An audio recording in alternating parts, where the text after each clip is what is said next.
हैं। ध्यान समझ लो, लिखेगा ये बोर्ड में देखो, लिखे में लड़का में कंफ्यूजन होला का है, कैसे लड़का ये सब बढ़िया से पढ़वे ना कर ये चीज के बताहू में बहुत दिक्कत बा लड़कन के, और लड़कन के दिमाग में करा के एक्सेप्ट करावे में बड़ा मेहनत बाटे।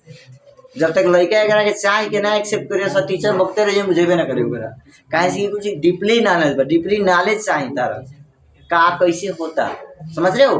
तो एक बात ये तुम समझो कि जब कोई इलेक्ट्रॉन जो है अपनी कक्षा छोड़ के उच्च कक्षा में जाता है, पुनः अपनी कक्षा में आता है, तो जिस समय आपको उच्च कक्षा से निम्न कक्षा में आता है तो जाकर के एनर्जी का क्या करता है, उत्सर्जन करता है।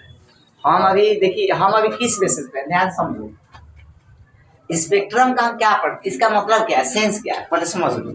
ये जो चीजें बताई जा रही है इसका मतलब समझो, तभी जाके समझ में आएगा कि आखिर हम ये चीज पढ़ क्यों रहे, क्या जरूरत है इसको पढ़ने की। सभी बच्चे जानते हैं कि लाइट का उत्सर्जन कब होता है, तो लाइट का उत्सर्जन तब होता है जब कोई चार्ज पार्टिकल एक्सीलरेट करता है। इतना सभी अपने दिमाग में कंफर्मेशन बैठा लो कि जब तक कोई चार्ज पार्टिकल एक्सीलरेट ना करे तब तक उससे एनर्जी क्या, देखिए ये बात तथ्य हो गई थी जो मैक्सवेल ने था, तो मैक्सवेल ने बताया था कि एक तरह की वेव होती है जो एनर्जी ले जाने के काम करती है। अब वेव तब उत्पन्न होती है जब ऐसा कहीं होता है कि जहाँ इलेक्ट्रिक फील्ड चेंज होता है। इलेक्ट्रिक फील्ड चेंज होने से वैद्युत क्षेत्र बनता है, वैद्युत क्षेत्र से क्या होता है, चुंबकीय, चुंबकीय से वैद्युत, वैद्युत से चुंबकीय, चुंबकीय से वैद्युत, और उनका संचरण एक स्थान से दूसरे स्थान होता है। साइंस ने जब ये चीजें पढ़ा, जैसे तुम लोगों ने शुरू में सुना कि किसी भी पदार्थ की जो संरचना हुई है किससे हुई है, अणु से हुई है। अणु की संख्या कितनी होती है, अनंत नहीं होती है, मिलियंस होती है, ऐसे मिलियंस होती है, लाखों होती है, ठीक है, लाखों होती है मतलब करोड़ों नहीं होती, इसका समझ रहे हो, लाखों होती है, इसका ये मतलब हुआ कि करोड़ों नहीं होती है। तो अणु होता है, शुरू में ये माना गया कि जो है अणु क्या होता है, पदार्थ का छोटा भाग होता है। नॉर्मली समझते जब बात को समझ में आ जाए क्या होता है, आखिर स्पेक्ट्रम है क्या, यही चीज हमें क्या करना है, समझना। तो ध्यान रहे, सुनो, एटम हो गया, अणु के बाद ये ज्ञान हुआ कि नहीं अणु भी क्या है, विभाज्य है, ठीक है। थॉमसन ने इस बात को क्या किया था, बताया था लगभग 19 के लास्ट शतक का, मतलब 1800 लगभग 98-99 की बात है। तो ये बताया, पता चला कि अणु जो होता है वो क्या हो सकता है, टूट सकता है, और ये टूटता है तो किसमें टूटता है, परमाणु में टूटता है, और परमाणु नेचुरली कितने होते हैं, 92।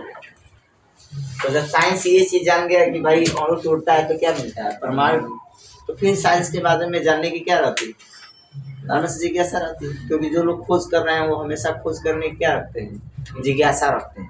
जो पढ़ने वाले बच्चे रहते हैं दिन प्रतिदिन अपने ज्ञान को, लेवल को क्या करते हैं, बढ़ाने की कोशिश करते हैं कि हम इतना आज जानते हैं तो कल कुछ और जाने, कल कुछ और जाने, परसों कुछ और जाने। उनको छुट्टियां नहीं चाहिए, उनको कुछ ना कुछ चाहिए।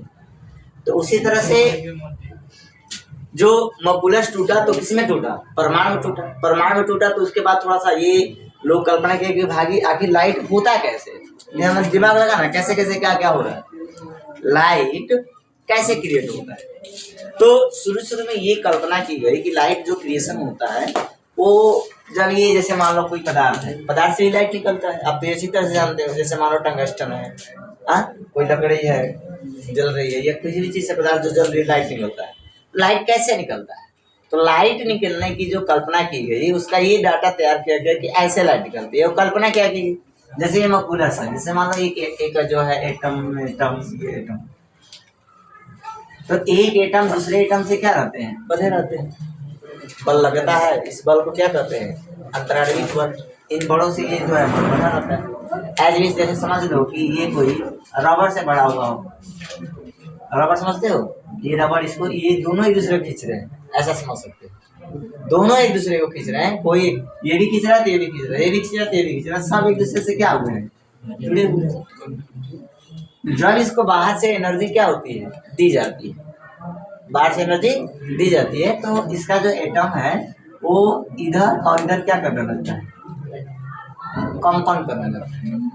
अब इधर बाहर कर निकल जाता है क्योंकि ये क्या लगा होता है बंद, इस एटम से ये बंधा होता है, इस एटम से ये बंधा होता है। तो ऊपर जाने की कोशिश करता है तो भी खींचते हैं, इधर भागने की कोशिश करता है तो भी क्या करते हैं खींचते हैं। तो यह एटम जो है इसके दोनों तरफ क्या करता है एसिलेशन करता है, और एसिलेशन के चलते क्या निकलती है यहाँ से लाइट का क्या होता है उत्सर्जन होता है। ठीक है, उससे बाद ये पता चले क्या ऐसा नहीं हो सकता है। क्यों?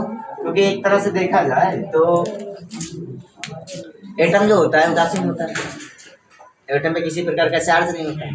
तो जब ये चार्ज है ये नहीं है तो इसके ऑसिलेशन करने से प्रकाश का उत्सर्जन होना कोई वो नहीं है, प्रकाश उत्सर्जित नहीं हो सकता है। तब तक कई तरह की जो है एक थ्योरीज पे ये हो गया कि ऐसा चलिए यहाँ तो बॉन्ड है, तो बॉन्ड है तो इस बॉन्ड के कारण क्या हो रहा है ऑसिलेशन हो रहा है। यहाँ बॉन्ड है, बॉन्ड मतलब बंद है, तो बंद के चलते मान लीजिए कि यहाँ एटम क्या कर रहा है ऑसिलेशन कर रहा है, तो हम इसका प्रेशर क्या कर देंगे लो। एक लो प्रेशर पे हमने ट्यूब में क्या भर दिया गैस को भर दिया। Low pressure, very low pressure पे हमने क्या भर दिया एटम को डाल दिया। जब लो प्रेशर पे करते हैं तो अणुओं के बीच की दूरी क्या हो जाती है बहुत दूर दूर हो जाती है। यही एटम जो नजदीक होते थे वो क्या हो गए इतनी दूर दूर हो गए कि इस एटम का इस एटम पे जो फोर्स लग रहा था उसका कोई मतलब नहीं है, सेंस नहीं है। एक एटम दूसरे एटम से क्या है फ्री। अब जब इसमें हम देखते हैं कि जब विद्युत विसर्जन करते हैं तो इससे भी लाइट क्या होती है उत्सर्जित होती है। ट्यूबलाइट की कहानी पता है ना, ट्यूबलाइट ऐसे ही चलता है अलग है। ट्यूबलाइट जो शादी ब्याह में चल रहा राड खिसियाई के फोर ऐसे यहाँ रॉड लगा दिया जाता है। CFL नहीं रॉड अलग होता है, इसको फोड़ोगे तो गैस निकलेगी, फोड़ के देखना। हाँ वही जो नाच देखा होगा वो जानता होगा।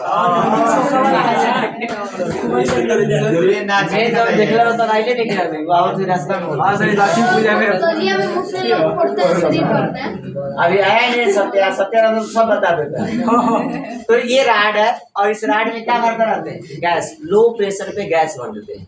और यहाँ हाई वोल्टेज यहाँ क्या भर देते हैं low voltage. High voltage low voltage भरते हैं तो विद्युत का प्रवाह होता है, तो जिसमें गैस के एटम भरे होते हैं उससे ही क्या होती है लाइट निकलती है। देखना वो ज्यादा तेज लाइट नहीं निकलती है, राड की लाइट ऐसी नहीं होती है कि बहुत ज्यादा उजाला करती है, बहुत बनेगा। ठीक है, जलाओगे तो वहीं आसपास क्या रहेगा उजाला रहेगा। ठीक है ना, उसकी लाइट आँख को इतना परेशान नहीं करती है, ये भी ध्यान देना। उसकी लाइट आँख को ज्यादा परेशान नहीं करती है। तो वही लो प्रेशर पे जब देखा गया कि यहाँ जब ऐसा हो रहा है तब भी क्या हो रही है लाइट निकल रही है। यहाँ तो एक मान लो कंडीशन हो रहा था कि चलिए यहाँ ऑसिलेशन कर रहा है, यहाँ तो कोई ऑसिलेशन नहीं हो रहा है, यहाँ में एनर्जी दे रहे हैं फिर भी क्या हो रहा है लाइट का उत्सर्जन हो रहा है। तो जब यहाँ भी लाइट का उत्सर्जन हो रहा है इसका मतलब जो थ्योरी हमने माना है ये थ्योरी क्या है रॉन्ग है। समझ में आ रहा है? ये थ्योरी जो हम कह रहे थे कि एटम से ही लाइट क्या हो रही है निकल रही है, ये थ्योरी क्या हो गई रॉन्ग हो गई। इसका मतलब एटम से लाइट नहीं निकलता है, एटम के ऑसिलेशन से लाइट नहीं निकलता है। इसका मतलब एटम में कुछ है। जैसे यहाँ देखो सब एटम अकेले अकेले हैं और सभी एटम से क्या निकल रही है लाइट निकल रही है। इसका मतलब एटम में कुछ ऐसा होगा जो ऑसिलेशन करता हो, एटम में कुछ ऐसा हो जो क्या करता हो ऑसिलेशन करता हो, उस ऑसिलेशन से हमें क्या मिल रही है लाइट मिल रही है। तो वही ऑसिलेशन जो एटम ऑसिलेशन करता है जिसको हम क्या बोलते हैं परमाणु स्पेक्ट्रम कहते हैं। इसी के बारे में हमें समझना है कि जो लाइट मिलती है वो किसके कारण मिलती है ऑसिलेशन के कारण मिलती है, दोलन के कारण हमें क्या मिलती है लाइट। इसका ध्यान रखिए कोई भी चार्ज पार्टिकल जब क्या करेगा दोलन करता है, क्या करता है दोलन करता है तो क्या देता है आपको इलेक्ट्रोमैग्नेटिक वेव देता है। ये दिमाग में फिट करिए, कोई भी चार्ज पार्टिकल क्या करता है दोलन करता है तो वो चार्ज पार्टिकल से क्या निकलती है एनर्जी निकलती है। जैसे ये वायर, इस वायर में अगर हम उच्च फ्रीक्वेंसी की धारा प्रवाहित करें तो यहाँ से हमें क्या मिलेंगे इलेक्ट्रोमैग्नेटिक वेव निकलना क्या हो जाएंगी शुरू हो जाएंगी। उसी प्रकार से अगर कोई चार्ज पार्टिकल क्या करता है एक ही पॉइंट के दोनों ओर क्या करता है ऑसिलेशन करता है दोलन करता है, तो साथ ही साथ दोलन करने के साथ साथ उससे एनर्जी भी चारों दिशाओं में निकल के क्या होती है संचित होती है, जिसको हम क्या बोलते हैं प्रकाश बोलते हैं। समझ में आया? अब यहाँ शुरू में माना गया कि जो प्रकाश निकल रहा है वो एटम की ही देन है, एटम के ऑसिलेशन से क्या निकलता है प्रकाश निकलता है, ये शुरू में माना गया। लेकिन जब इस पे काफी परीक्षण हुआ, जैसे यहाँ बताया गया कि ऐसे बॉन्ड होता है, बॉन्ड में जब एनर्जी देते हैं तो ये ऑसिलेशन करता है, ऑसिलेशन करने से क्या निकलता है, एनर्जी बाहर निकलती है। फिर इसी चीज को, इसी एटम को लो प्रेशर पर डाल दिया गया। लो प्रेशर पर डाला गया तो यही एटम बॉन्ड को क्या कर दिए, तोड़ दिए। जो एटम से बॉन्ड बनाए थे वो बॉन्ड क्या हो गया, टूट गया। तो यहाँ ये एटम क्या हो गए, फ्री, स्वतंत्र हो। और तब भी देखा गया कि जब इसमें हम विद्युत का विसर्जन करते हैं, high voltage to low voltage इनके बीच लगाते हैं, तब भी देखते हैं कि यहाँ क्या हो रहा है, इससे लाइट का उत्सर्जन हो रहा है। अर्थात इसका मतलब ये हुआ कि जो थ्योरी हम अप्लाई कर रहे थे वो थ्योरी अलग नहीं रही। यहाँ तो बॉन्ड था, बंद था तो ये दोनों तरफ क्या, जैसे वो रबड़ हो गया, रबड़ में बीच में कोई चीज बांध दे, रबड़ को खींच दे, रबड़ ऐसे ही बात वो बंद कर रहा है ऐसे, समझ रहे बात को। तो यहाँ बॉन्ड इसको करा रहा था, यहाँ तो कोई बॉन्ड नहीं, तो यहाँ तो ऑसिलेशन करेगा ही नहीं, फिर भी हमें लाइट मिल रही है। इसका मतलब जो लाइट मिल रही है वो एटम के ऑसिलेशन की देन नहीं है। एटम के ऑसिलेशन मतलब दोलन के चलते नहीं हो रहा, ये एटम में कुछ ऐसा है जिसके कारण हमें क्या हो रही है, लाइट मिल रही है। ठीक उसी समय जिस समय परीक्षण हो रहा था, उसी समय ये पता चला कि एटम में एक प्रकार का ऐसा कण है जो ऋणावेशित है। क्या है, ऋणावेशित है, जिसको क्या कहा गया, इलेक्ट्रॉन कहा गया। तो जब ये इलेक्ट्रॉन हो गया, फिक्स हो गया कि एटम में एक प्रकार का ऐसा है जो हर एटम में एक ही प्रकार का पाया जाता है, एक ही प्रकार के कण है जिसका नाम क्या है, इलेक्ट्रॉन है। और इलेक्ट्रॉन के बारे में जब कल्पना तुमने पढ़ा तो सबसे पहले थॉमसन बता दिया, डाल्टन ने बताया कि ऐसा ऐसा होता है। डाल्टन ने क्या बताया था कि परमाणु, डाल्टन बताए थे कि जो है किसी भी परमाणु को तोड़ा नहीं जा सकता, ये क्या है, अविभाज्य, इसके बारे में बताया था। बाद में जब इसके बारे में खोज हुआ कि नहीं, परमाणु का छोटा भाग क्या होता है, इलेक्ट्रॉन होता है, तब जाकर के थॉमसन ने कल्पना की जब ये ऋण है, ये क्या होता है, उदासीन होता है, इसका मतलब इसमें प्लस होगा, जाहिर सी बात है। तो उसने अपना मत दिया, खरबूज मॉडल, चाहे प्लम पुडिंग मॉडल कहते हैं, प्लम पुडिंग मॉडल। तो अपना प्लम पुडिंग मॉडल दुनिया को देके गए, वो दुनिया को देके गए तो उसमें कुछ चीजों की व्याख्या हो पाई है, बाकी सब चीजों की व्याख्या क्या हो गई, रद्द हो गई, नहीं बता पाया। तो फिर उन्होंने अपने अपने शिष्य को बताया था, जो आपका रदरफोर्ड शिष्य था उनका, उनको बताया कि देखो ऐसा नहीं होता है, तो ऐसा होना चाहिए कि जैसे मान लो कि जो ये सूक्ष्म कण है, जैसे इलेक्ट्रॉन है, प्रोटॉन है, हाँ, इनका इतने सूक्ष्म कण है कि इनका आकार जितना बताया जाता है उतना आकार ये नहीं ले सकते। एक बात सुनो, अवगाद्रो का नाम सुने हो? अवगाद्रो एक ऐसे वैज्ञानिक थे जिस समय ये व्याख्याएं हो रही थी, परीक्षण हो रहा था, उसी समय अवगाद्रो ने भी अपनी एक क्या दी, थ्योरी दी, जिसमें ये बताया कि जो एटम का आकार होता है कुछ इतना होता है कि 10 पावर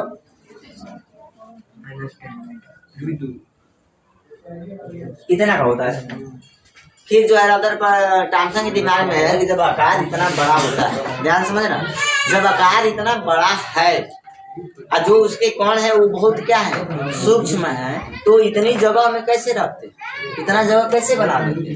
तो इसके लिए उन्होंने क्या कल्पना की, जैसे देखो ये मान लो हाथ, देखो हाथ में कितनी अंगुलियां हैं, और ये ऐसे हो जाए तो कम जगह रखेंगे, अगर ऐसे फैला दिया जाए तो ज्यादा हो गया ना। यहाँ से यहाँ पे मान लो 1-1 सेंटीमीटर तो 10 सेंटीमीटर, 5 सेंटीमीटर, यहाँ से यहाँ नापोगे तो लगभग 10-15 सेंटीमीटर हो जाएगा। तो वही चीज यदि क्या हो जाए, बीच में गैप बना दे तो इसका जो है आकार क्या हो जाता है, बढ़ जाता है। बात को समझना। तो थॉमसन ने सोचा ये कि जो ये इलेक्ट्रॉन और जो धनावेश का जो कंडीशन बनता है, एटम इतना बड़ा आकार होने का रीजन ये होता है कि इसमें जो इलेक्ट्रॉन और प्रोटॉन होते हैं एक पास सटे नहीं होते। अगर ऐसे मान लो कि ये प्रोटॉन है, ऐसे पे इलेक्ट्रॉन क्या हो, चिपके हुए हो, तो ऐसे चिपकेंगे तो इनका आकार इतना बड़ा हो ही नहीं सकता है। तब उन्होंने कल्पना की नहीं, ऐसा नहीं, कुछ ऐसा होना चाहिए कि प्रोटॉनों और इलेक्ट्रॉनों के बीच में क्या होना चाहिए, गैप होना चाहिए। जैसे अंगुलियों के बीच में क्या होता है, गैप होता है, तो इनके बीच में दूरी क्या हो जाती है, बढ़ जाती है। तो इस तरह से उन्होंने रदरफोर्ड को बताया, तो रदरफोर्ड ने क्या किया, अपना एक अल्फा कण प्रक्रिया का एक्सपेरिमेंट किया, उसमें बहुत सी चीजों पे क्या हुआ, ज्ञान पता चला। तो ये चीजें हम लोग जो पढ़ रहे हैं, ये चीजें क्या है, परमाणविक स्पेक्ट्रम है क्या। स्पेक्ट्रम इस बात की पुष्टि करता है कि किसी भी पदार्थ को हीट करते हैं तो उससे क्या निकलती है, लाइट निकलती है, विकिरण निकलते हैं।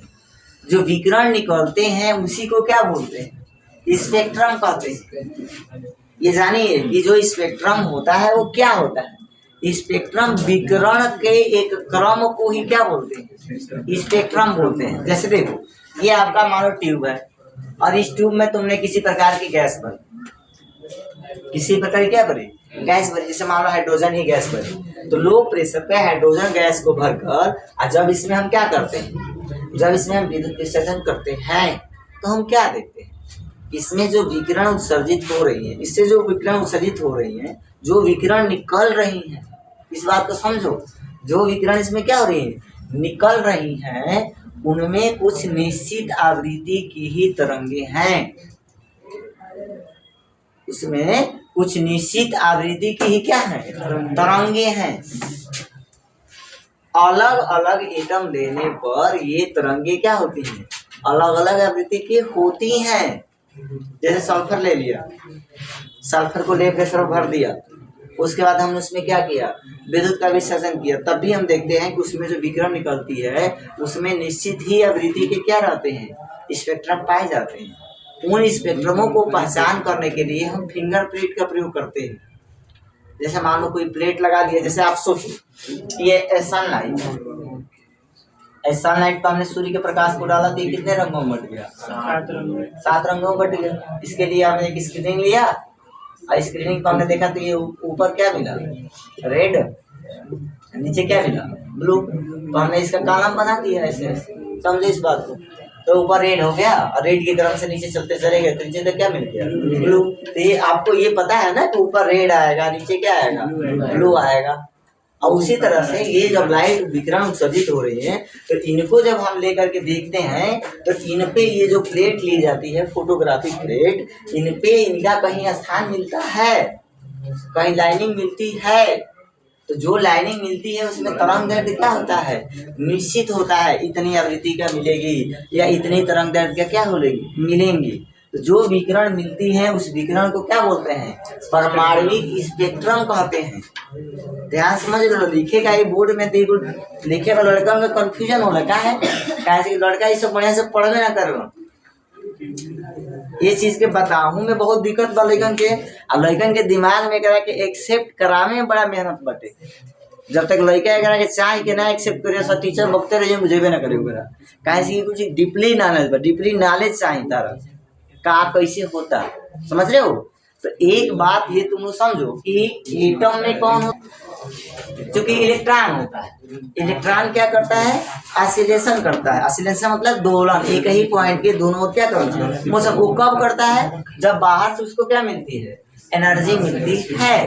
ध्यान समझना, परमाणविक स्पेक्ट्रम के बारे में तुमसे पूछेगा तो क्या डिफिनेशन होगी, तो सिंपल डिफिनेशन यही देना है कि जब हम किसी लो प्रेशर पर किसी भी पदार्थ के एटम को लेते हैं, एटम को लो प्रेशर पर किसी पदार्थ को हम क्या लेते हैं, किसी गैस को ले लेते हैं, गैस में क्या पाए जाएंगे, एटम, गैस में क्या पाए जाएंगे, एटम पाए जाएंगे। तो हम वो गैस ले लेंगे, वाष्प का फॉर्म ले लें, कोई रूप ले लें, उसको लो प्रेशर पर रख करके जब उसमें हम क्या करते हैं, विद्युत का विसर्जन करते हैं। ध्यान समझना, विद्युत का क्या करते हैं, विसर्जन करते हैं। तो उस विद्युत के विसर्जन करने पर हम क्या देखते हैं कि इस एटम के द्वारा, इन एटमों के द्वारा विकिरण जो उत्पन्न होती है उसमें जो आवृत्ति प्राप्त होती है, जो तरंग दैर्घ्य प्राप्त होता है, उसमें निश्चित मान के ही तरंग दैर्घ्य क्या होते हैं, प्राप्त होते हैं।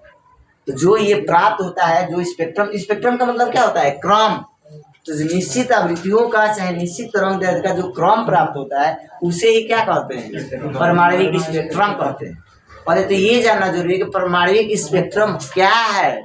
टंगस्टन हो, टंगस्टन एक पदार्थ, जब इसमें लाइट देते हैं तो क्या निकलती है, प्रकाश निकलती है। अच्छा, आप देखो घर पे आपको कई कलर की टार्च मिलती है, जैसे आपके घर पे रेड कलर का बत्ती है कोई, उसको हम जलाते हैं तो उसमें क्या रेड ही निकलता है ना, ग्रीन निकलता है, रेड निकलता है, तो इसकी तरंग दैर्घ्य क्या है, फिक्स है। उसी तरह से ग्रीन का तरंग दैर्घ्य क्या है, फिक्स है। तो देखो जो ये लाइट जो निकल रहा है वो एटम पे डिपेंडेड है। कहा कुछ कुछ पदार्थ हैं जो सब निकाल सकते हैं, कुछ पदार्थ, सभी पदार्थ ऐसा नहीं होता, ठीक है। तो देखो जैसे आप देख रहे हो कि यहाँ केवल कौन सी लाइट निकल रही है, ग्रीन, कहीं क्या निकल रही है, रेड, कहीं ब्लू, कहीं निकल रही है, निकल रही है। तो इसका क्या मतलब हुआ कि जो एटम विकिरण का उत्सर्जन कर रहा है वो सभी आवृत्तियों का नहीं कर रहा है, वो कुछ निश्चित आवृत्तियों का ही क्या कर रहा है, विकिरण उत्सर्जन कर रहा है। तो उसका जो स्पेक्ट्रम होगा, जो क्रम होगा, उस क्रम को क्या कहेंगे, परमाणविक स्पेक्ट्रम कहेंगे। परमाणविक स्पेक्ट्रम में ये बात में समझ रहा है, स्पेक्ट्रम मैंने क्या, जो उत्सर्जित करता है, कोई भी परमाणु जो विकिरण उत्सर्जित करता है उस विकिरण में क्या होता है, स्पेक्ट्रम कहते हैं। उसमें कुछ निश्चित आवृत्ति के ही क्या होते हैं, तरंग होती है, उनके स्पेक्ट्रम को ही क्या कहते हैं, परमाणविक स्पेक्ट्रम कहते हैं। इसी को ऐसा, अब इसमें जो है दो तरह के स्पेक्ट्रम होते हैं, एक उत्सर्जन स्पेक्ट्रम होता है और एक क्या होता है, अवशोषण स्पेक्ट्रम होता है। स्पेक्ट्रम को ही पूछेगा कि बताइए स्पेक्ट्रम कितने प्रकार का होता है, तो सिंपल जवाब क्या दोगे कि सर दो प्रकार का होता है, एक इमिटिंग होता है, एक उत्सर्जन का क्रिया होती है, एक क्या होती है, अवशोषण का होता है। जैसे अवशोषण का क्या बताना है, अवशोषण का बताना है कि जब देखिए श्वेत का प्रकाश, श्वेत प्रकाश देखिए, जब श्वेत प्रकाश, तो हम जानते हैं कि श्वेत प्रकाश में क्या सातों कलर है ना, तो जब श्वेत प्रकाश को किसी ऐसे ही हम लो प्रेशर के वाष्प से क्या करते हैं, गुजारते हैं, श्वेत प्रकाश को हम जब किसी ऐसे ही लो प्रेशर पर भरी किसी वाष्प से क्या करते हैं, गुजारते हैं, गैस से गुजारते हैं, जिसमें ये धारा क्या हो रही है, विसर्जित हो रही है, तो हम ये देखते हैं कि फोटोग्राफी जो प्लेट बनी होती है, जैसे मान लो ये पहले से फोटोग्राफी प्लेट है, समझो इस बात को समझो, हमने श्वेत प्रकाश डाला, कितने कलर मिले, इस बात को समझ लो, 1 2 3 4 5 6 7 कलर मिले, 7 में ऊपर क्या मिला, रेड और नीचे ब्लू, तो बैनी होता है ना। अब मान लो कि जब श्वेत प्रकाश ऐसे नॉर्मली आ रहा फ्रिज में पड़ा, आपको ये पता है कि सूर्य के प्रकाश में कितने रंग है, 7 रंग, तो ये सातों रंग इस पे जब पड़ेंगे तो 7 पट्टियां बनेंगी, इसमें एक रेड की पट्टी बनेगी, इसमें एक ऑरेंज की पट्टी बनेगी, एक येलो की पट्टी बनेगी, एक ग्रीन की, एक ब्लू की, इंडिगो की बनेगी, सबका दिमाग काम कर रहा है। वही लाइट हम किससे गुजारते हैं, लो प्रेशर पे भरी हुई किसी गैस से विसर्जित करें, वही लाइट को गुजार रहे हैं, उसके जहाँ से गुजर रही है उसके रास्ते में कौन आ रहा है, लो प्रेशर पे जो गैस भरी हुई है वो गैस है। तो हम क्या देखते हैं कि जो ये फोटोग्राफी प्लेट है, इस प्लेट पर और सब रंग दिखाई देते हैं, लेकिन कहीं कहीं पट्टियां बन जाती है, जैसे मान लो ये गायब हो गई, तो अब तुम्हें 6 ही पट्टियां दिखाई देंगी, 7वीं पट्टी क्या हो गई, गायब हो गई। अब जब ऐसा हो जाएगा कि ये पट्टी क्या हो जाएगी, गायब हो जाएगी, गायब होने का मतलब यहाँ काला बन जाएगा, और जब काला बन गया इसका मतलब ये जो लाइट आ रही है इसके द्वारा उसका क्या कर दिया गया, समझ में आया। तो जब इसको अवशोषण किया जाएगा तो हम इसको कहेंगे कि क्या हो रहा है, अवशोषण स्पेक्ट्रम, मतलब ऐसे यह पहचान होती है कि आप ये जानकारी दे सकते हो कि जो पदार्थ है वो किस प्रकार का है, जो एटम है वो किस प्रकार का है। अगर मान लो तुम देख रहे हो कि येलो का क्या किया, ये अवशोषण किया, येलो का क्या किया, अवशोषण किया, तो पहले से तुम्हें ये जानकारी है कि जब इस एटम को हम क्या करते हैं, इमिट करते हैं, उत्सर्जन करते हैं, तो जो हमें तरंगदैर्घ्य मिलती है तो किसकी मिलती है, येलो की मिलती है। तो इसका मतलब जब ये गायब भी हो रही है, इसका मतलब ये किसका है, येलो का। जैसे NaCl में 2 तरह के एटम, सोडियम का और किसका, क्लोरीन का। अब तुमने इसको क्या किया, ऐसे बुरादा बनाया, इसमें इसको भर दिया, अब भरने के बाद इसमें क्या डाला, श्वेत प्रकाश को डाला, ये लो प्रेशर पर भर के डाला, तो हमने क्या देखा, कुछ रंग की पट्टियां क्या हो गई, गायब हो गई। तो रंगों के जो गायब होने की कंडीशन है, मतलब जैसे मान लो इसमें 7 कलर है, इसमें कहीं कहीं जो है पट्टियां बनना क्या हो गई, शुरू हो गई। तो जब पट्टियां बनना शुरू हो गई, इसका मतलब ये क्या हो रहा है, वो उन रंगों का क्या कर रहा है, अवशोषण कर रहा है। अवशोषण कर रहा है तो वो रंग यहाँ नहीं आ पा रहे हैं, और जो रंग नहीं आ रहा है उसका क्या बन रहा है, ब्लैक पट्टी बन रही है। तो इस प्रकार से जो आपका उत्सर्जन होता है, स्पेक्ट्रम होता है, वो कितने प्रकार का होता है, 2 प्रकार का। एक स्पेक्ट्रम होता है किसका, उत्सर्जन का, और एक स्पेक्ट्रम होता है अवशोषण का। तो ऐसे मान लो बोर्ड के एग्जाम में बैठे, तुमको पेपर मिल गया, पेपर में क्वेश्चन मिल गया, ये बताइए कि परमाणविक स्पेक्ट्रम क्या होता है, तो सिंपल लिखोगे परमाणविक स्पेक्ट्रम 2 प्रकार का होता है। हाँ, परमाणविक स्पेक्ट्रम कितने प्रकार का होता है? 2 प्रकार का होता है। एक होता है उत्सर्जन स्पेक्ट्रम और एक होता है। अब इस उत्सर्जन स्पेक्ट्रम हेडिंग बना करके और उसके बारे में लिखना है। क्या लिखना है कि जब हम किसी गैस के वाष्प को, जब किसी पदार्थ के गैस रूप को या उसके वाष्प रूप को लो प्रेशर पर भर देते हैं, अब भरने के बाद जब उसमें हम क्या करते हैं, विद्युत का विसर्जन करते हैं, तो हम देखते हैं कि हमें कुछ निश्चित तरंग दैर्ध्य की ही हमें क्या मिलती है, विकिरण मिलती है। या उसको कह सकते हैं कि फोटोग्राफी प्लेट पर हमें कुछ निश्चित तरंग दैर्ध्य की ही क्या मिलती है, पट्टियां नजर आती हैं। इस जो क्रम मिलता है उस क्रम को क्या बोलते हैं, उत्सर्जन स्पेक्ट्रम बोलते हैं। और उसी को हम शोषण स्पेक्ट्रम क्या डिफिनेशन करेंगे, तो जब किसी हम श्वेत प्रकाश को किसी लो प्रेशर में भरी गैस से क्या करते हैं, पास कराते हैं, तो हमें देखते हैं कि हमें जो फोटोग्राफी प्लेट है उस पर हमें जो कुछ निश्चित आवृत्ति के काली पट्टियाँ क्या होती है, नजर आती हैं। तो जो उनका स्पेक्ट्रम प्राप्त होता है उसको क्या बोलते हैं, अवशोषण स्पेक्ट्रम। और जो एटम होते हैं वो अलग अलग प्रकृति के अलग अलग स्पेक्ट्रम देते हैं। जो हाइड्रोजन है वो अलग स्पेक्ट्रम देगा, तो कोई जरूरी नहीं है कि जो स्पेक्ट्रम हाइड्रोजन पदार्थ दे रहा है वही स्पेक्ट्रम कोई अन्य पदार्थ दे। हो सकता है सल्फर क्या दे, अलग स्पेक्ट्रम दे, हाइड्रोजन क्या दे रहा है, अलग स्पेक्ट्रम दे।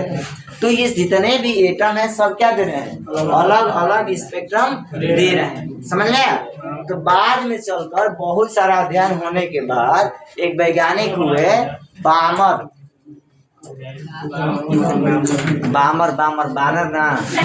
तू उनर है बामर हुए, लाइमन हुए, ये सारे लोगों ने क्या किया, बहुत सारा अध्ययन किया। हाँ, ब्रैकेट भी होता है, उच्च कक्षा से तीसरी कक्षा में जंप करता है तो ब्रैकेट बनता है।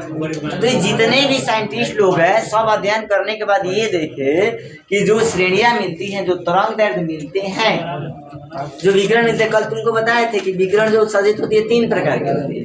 एक दृश्य विकिरण, एक औरत विकिरण बताए थे, एक पराबैंगनी विकिरण बताए थे कि नहीं बताए थे।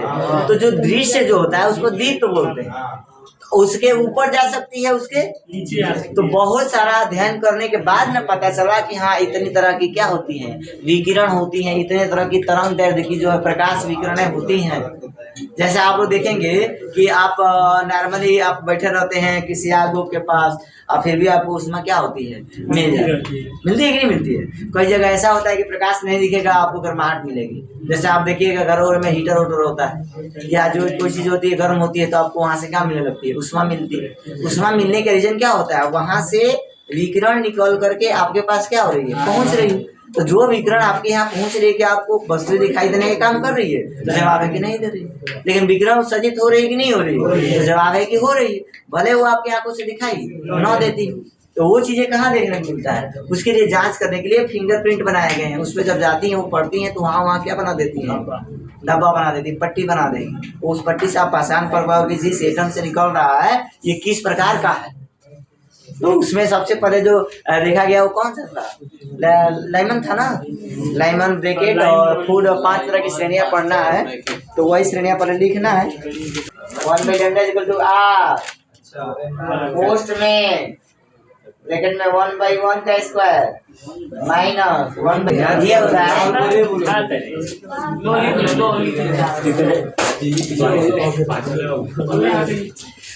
तो लाइमन है। देखो उस अध्यापक पढ़ेंगे लड़कों के सरल चीज बता दी, सरल चीज समझ रहो, आसान जो बुझाता लड़कों। जैसे मान लो ये दोनों का पढ़ाया था, अब देखो दोनों कितना में समझे। लाइमन श्रेणी किसे कहते हैं, तो इधर देखो, जब कोई भी इलेक्ट्रॉन परमाणु कितनी कक्षा है वो, तो 4, सब जानते हो। और ये कितना आसान लगेगा, बहुत जाता है। पहली कक्षा, दूसरी कक्षा, तीसरी कक्षा, चौथी कक्षा, सब लोग जानता। अगर कौनो इलेक्ट्रॉन मान लो पहला कक्षा में बा, तो जब उत्तेजित करब तो एक पास कई गो ऑप्शन बा, तीसरा चौथा पांचवा, लेकिन तीसरा चौथा पांचवा कक्षाएं बहुत होती है, कक्षाएं बहुत नहीं कक्षाएं तुम लोग देखोगे तो कक्षाओं जो होती है, जो पहली कक्षा होती है इसकी एनर्जी माइनस में होती है। दूसरे की पहली कक्षा की एनर्जी कितनी होती है तो क्या बताओगे? पहली कक्षा की एनर्जी निगेटिव होती है। जो इलेक्ट्रॉन यहाँ मौजूद है उसकी एनर्जी किसमें है? निगेटिव। ये पता है ना कि नहीं पता है?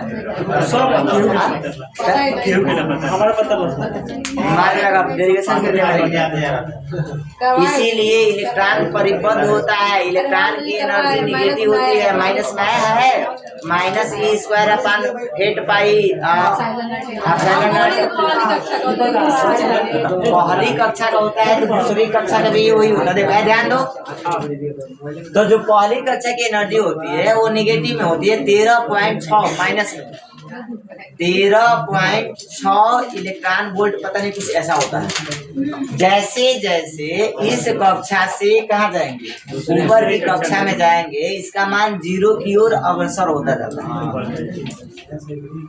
ध्यान से बात को समझना। जैसे जैसे इलेक्ट्रॉन अपनी ऊर्जा स्तर जब पढ़ाएंगे ना, ऊर्जा स्तर जब पढ़ोगे तो ये बातें सीखोगे कि जो पहली कक्षा का इलेक्ट्रॉन होता है, जो पहली कक्षा में उसकी एनर्जी कितना लेवल होता है, दूसरी के उससे अधिक, इससे अधिक। ये इधर से इधर जाने पर किसी तरफ अग्रसर होते हैं, 0 की ओर अग्रसर होते हैं। और जब 0 हो जाएगा तो इलेक्ट्रॉन क्या हो जाता है? फ्री हो जाता है। क्या हो जाता है? फ्री। तो इसी तरह से अब देखो, इस बात को अगर परिभाषा को समझना है तो परिभाषा में क्या देना है? लाइमन श्रेणी किसे कहते हैं? लाइमन श्रेणी उस श्रेणी कहते हैं कि जब कोई इलेक्ट्रॉन उच्च कक्षा, कौन सी कक्षा? उच्च कक्षा। तो पहला की सापेक्ष मैं उच्च कक्षा में, उच्च कक्षा माने दूसरा, उच्च कक्षा माने तीसरा, उच्च कक्षा माने चौथा। इन सब कक्षाओं से पहली कक्षा में जब वापिस लौटता है तो जो विकिरण उत्सर्जित करता है उसे लाइमन श्रेणी। समझ में? लाइमन श्रेणी किसे कहना है? जब कोई इलेक्ट्रॉन उच्च कक्षा से पहली कक्षा में क्या होता है? वापिस लौटता है, तो जो विकिरण का क्या करता है? उत्सर्जन करता है, वह श्रेणी क्या कहलाती है? ये पढ़ लो। इसका फिगर जो बनाना है, फिगर बना देंगे ऐसे, ऐसे बना लो। ये पहली कक्षा हो गया, n बराबर पहली कक्षा, और ये मान लो दूसरी, तीसरी, चौथी, पांचवी, ऐसे करके इंफिनिटी होती है। ये इंफिनिटी होती है। अब देखो पहली कक्षा, मान लीजिए इलेक्ट्रॉन दूसरी कक्षा से उत्तेजित होकर कहाँ आ गया? पहली में। तीसरी से आ गया, चौथी से आ गया। तो जो विकिरण का उत्सर्जन करेगा, जो विकिरण का क्या करेगा? उत्सर्जन करेगा। यहाँ जो विकिरण का उत्सर्जित होगा वो E2 माइनस E1 होगा, और यहाँ E3 माइनस E1, यहाँ E4 minus E1, E5 minus E1। समझ रहे हो? तो जितना उच्च कक्षा से जंप करेगा उतनी ज्यादा एनर्जी का क्या करेगा? विकिरण का उत्सर्जन करेगा। तो दूसरी से पहली में कर सकता है, तीसरी से पहली में कर सकता है, चौथी से पहली में कर सकता है। तो यहाँ जो एनर्जी मिल रही है, इस एनर्जी को क्या कहते हैं? लाइमन श्रेणी। तो देखो इसी में श्रेणी मिले ना, मान ला हेमे से निकल के आई, अलग एनर्जी के विकिरण निकले, हेजी से जब के गई तब अलग नहीं, जो अलग निकाल के दिया है, अलग निकाल के हे विकिरण के तरंग दैर्ध्य अलग हो, एकर तरंग दैर्ध्य क्या हो? अलग हो, एकर तरंग दैर्ध्य क्या हो? अलग हो, एकर तरंग दैर्ध्य क्या हो? अलग हो। तो एगो समूचे बनता ना, सेट बनता। सेट में क्या होला? समूचे। निश्चित तरंग दैर्ध्यों का एक समूचे प्राप्त होता है। इस समूचे को ही क्या बोलते हैं? श्रेणी। श्रेणी बोलते हैं। इस श्रेणी में जो लाइमन श्रेणी होती है, लाइमन श्रेणी किसको रखा गया? तो जब इलेक्ट्रॉन जो है उच्च कक्षा से जब पहली में आपका क्या करेगा? इन्वॉल्व होगा, उच्च कक्षा से पहली कक्षा में वापिस लौटता है, तो जो श्रेणी देता है उसे क्या कहते हैं? लाइमन श्रेणी।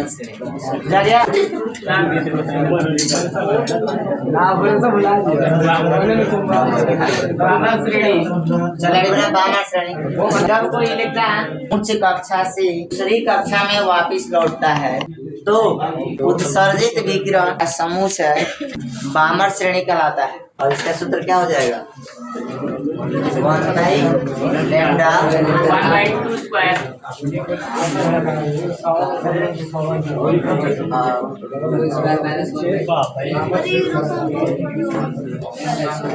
और यहाँ इन कहाँ से स्टार्ट करोगे पता है 3 से। हाँ ये 3 से स्टार्ट करोगे।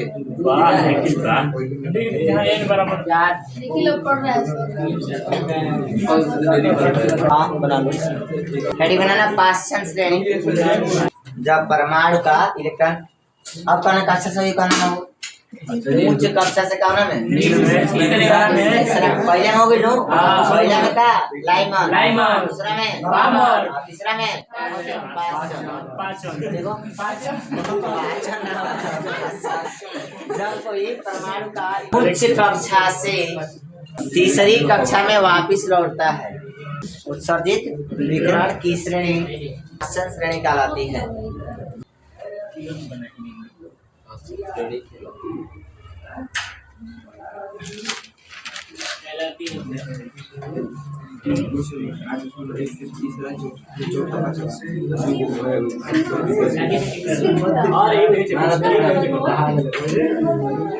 जहाँ कहाँ से स्टार्ट होगा तो बना सकते हो इसका डायग्राम ना।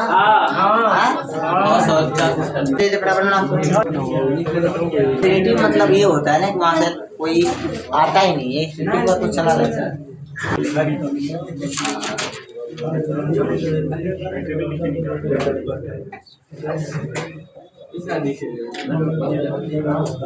देखिए जब किसी परमाणु का इलेक्ट्रॉन उच्च कक्षा से चौथी कक्षा में वापस लौटता है तो उत्सर्जित विकिरण की श्रेणी ब्रैकेट श्रेणी कहलाती है।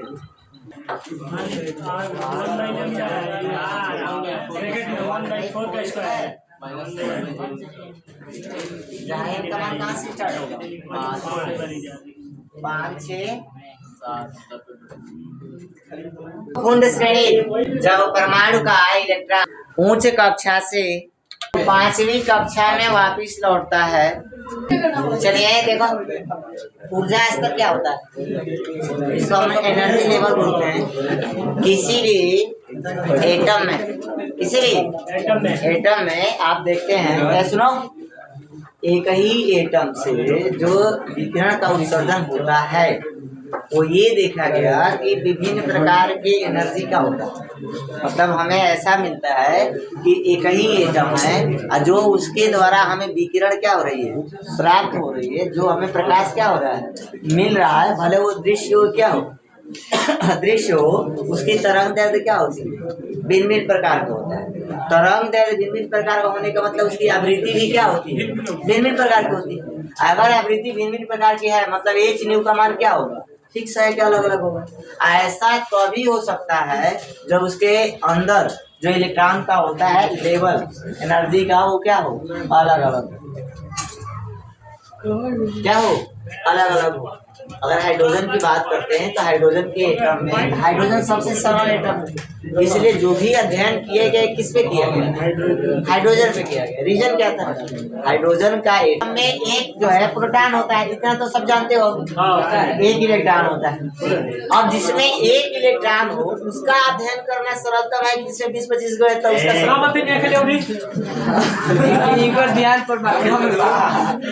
जिस एटम में एक इलेक्ट्रॉन हम किसका अध्ययन कर रहे हैं परमाणु पर ध्यान से परमाणु में हम ये अध्ययन कर रहे हैं कि परमाणु का जो स्पेक्ट्रम होता है वो कैसे हो। तो स्पेक्ट्रम हम किस पे अध्ययन करें बहुत सारे इलेक्ट्रॉन वाले में करें कि जिसमें एक इलेक्ट्रॉन हो उसमें करें। तो एक इलेक्ट्रॉनों वाले में ही स्पेक्ट्रम का अध्ययन करने में क्या होता है सरलतम होता है क्योंकि इसमें किसी भी बारे में बताना पड़ेगा तो इसमें बताने के लिए कितने लोग केवल एक इलेक्ट्रॉन। अगर इसी मान लो तुम किसका ले लिए यूरेनियम का कॉपर का उसमें बहुत सारे इलेक्ट्रॉन होते हैं लेकिन एटम इलेक्ट्रॉनों की संख्या क्या हो जाएगी असंख्य हो जाएगी। तो जो घटना घट रही है वो किस इलेक्ट्रॉन के कारण घट रही है बताना थोड़ा सा जटिल है ना। इसलिए हम किसका चयन करते हैं इलेक्ट्रॉन का चयन करते हैं कि जो भी होगा इसी के दिन होगा जो भी घटना घटेगी उसका जिम्मेदार कौन है यही ना है।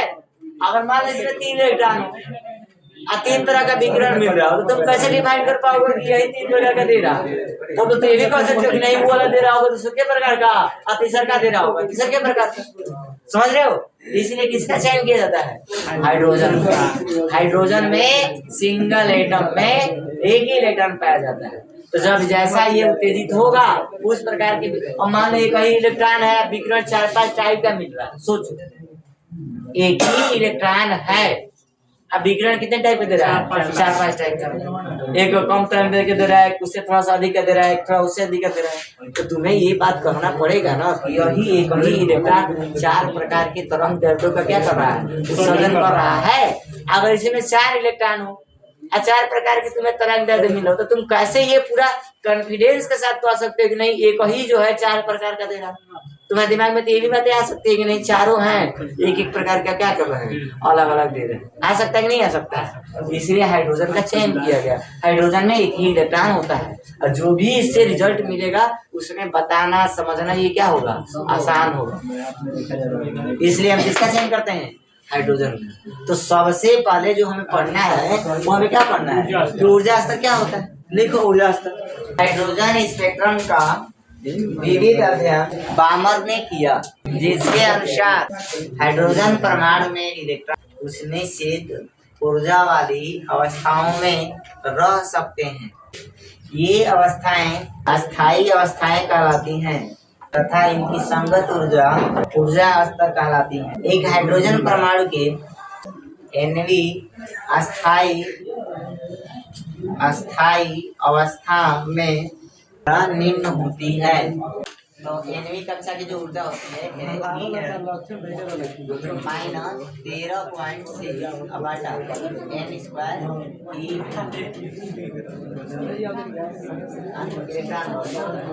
ठीक है।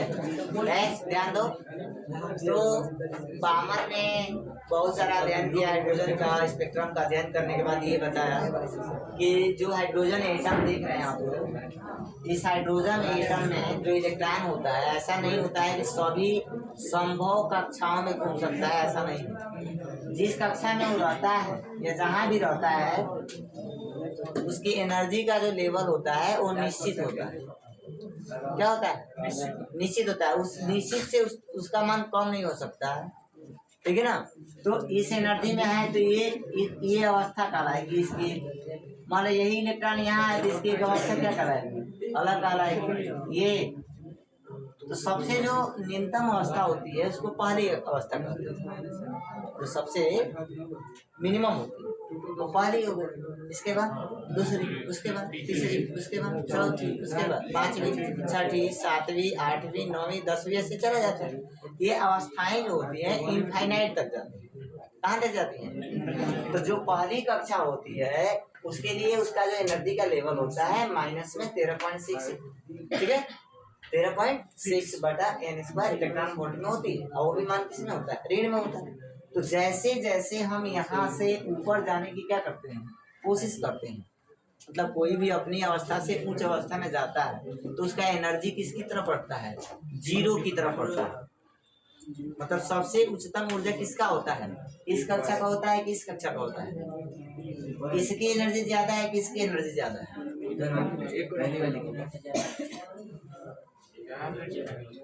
नीचे से ऊपर जाने पे 0 हो रहा है ना। कारण क्योंकि किसमें है? नेगेटिव है। इस एटम में जो इलेक्ट्रॉन है इसकी एनर्जी नेगेटिव पाई जाती है। तो जैसे जैसे हम कक्षाओं से उच्च कक्षाओं में जाते हैं क्या एनर्जी क्या होती है? बढ़ती जाती है। समझ में आया? तो माइनस में ये सर्वाधिक होता है, इसलिए जो यहाँ का इलेक्ट्रॉन होता है वो मुक्त नहीं हो पाता। यदि इसको मुक्त कराना है तो जितनी इसके पास नेगेटिव एनर्जी है उतनी ही एनर्जी आप क्या देते हो? पॉजिटिव में देते हो तो इसकी एनर्जी क्या हो जाएगी? शून्य हो जाएगी। जब एनर्जी शून्य हो जाएगी तो ये परमाणु को क्या छोड़ करके क्या हो जाता है? फ्री हो जाता है। देखो ये बराबर -13.6 बटा n² इलेक्ट्रॉन वोल्ट, जहाँ n बराबर 1 2 3 ... इन्फिनिटिव ऊर्जा स्तर है। ऊर्जा स्तर ये सभी ऊर्जा स्तर ऋणात्मक ऊर्जा वाले होते हैं, अर्थात इनमें स्थित इलेक्ट्रॉन परिबद्ध होता है।